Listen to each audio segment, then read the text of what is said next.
lady at the time, then my aunt. My aunt used to drag me to nursing homes and make me do devotional because I didn't want to do it.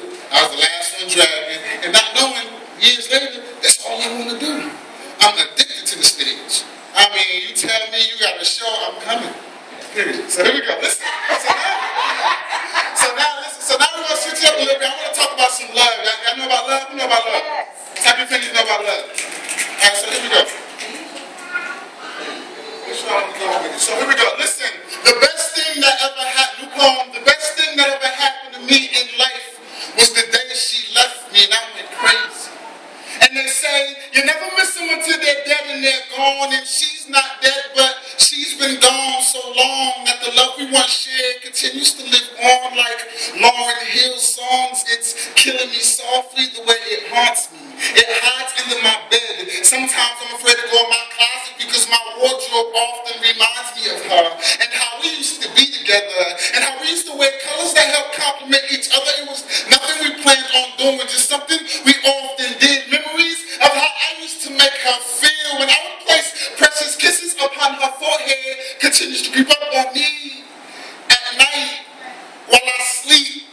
While I dream about the day when she walked out that door, and ever since she's been gone, people come looking and I be like, what are you looking for? You see, love no longer lives here anymore, and a lot of times I find myself in a state of confusion, wondering, what am I looking for? Then boom, bam, it hits me that I'm looking for the love that was once a part of me, that she has now taken somewhere far apart from me, and for all I'm concerned, my love can somewhere be in a third world country, somewhere in a waste bucket full of waste and time. And every time I think about how I wasted my time, it makes me want to puke.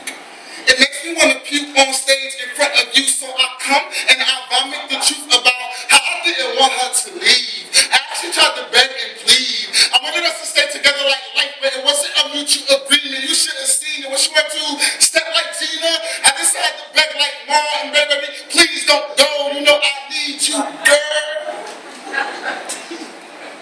You see, a good friend of mine always told me that you should never get attached to anything that you cannot walk out on 15 seconds flat. Once you spot the heat coming from around the corner.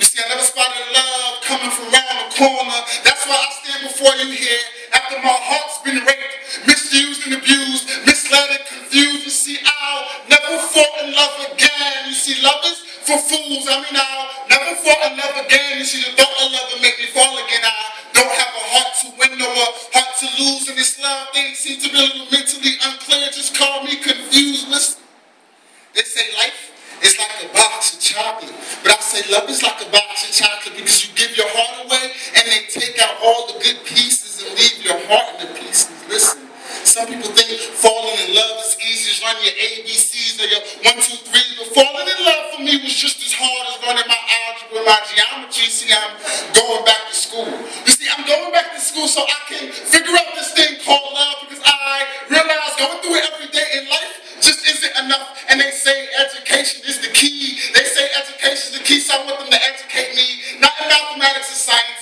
not in Spanish and English. You see, I want them to educate me on how to love. You see, I figure if I go back to school and I major in love, after the research papers, presentations, maybe an internship just to get a grip, I have to study 2 hours a day, take daily quizzes, weekly exams, midterms, final exams, and 8 years of that. You figure I should finally understand. You see, I'm going to school for 8 more years because when it comes to love, 4 just isn't enough.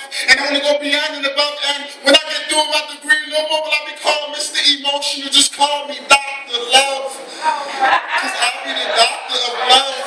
And I'll be able to diagnose people with all types of love. Whether you crazy in love, deeply in love, literal puppy love. And when it comes to health insurance, no need to worry because I know times is hard and love is so important to me. I'll diagnose you free of charge because I want to help you because there was nobody there to help me. Because if somebody was there to help me, maybe there would be hope for me. Listen, I looked up the word love in Webster's dictionary. It gave me the definition of strong affection. But I don't believe that mess, so I had to go to the spiritual section. And one thing I learned about love, you really don't need to go to college. Just sit back and open up that holy book of knowledge.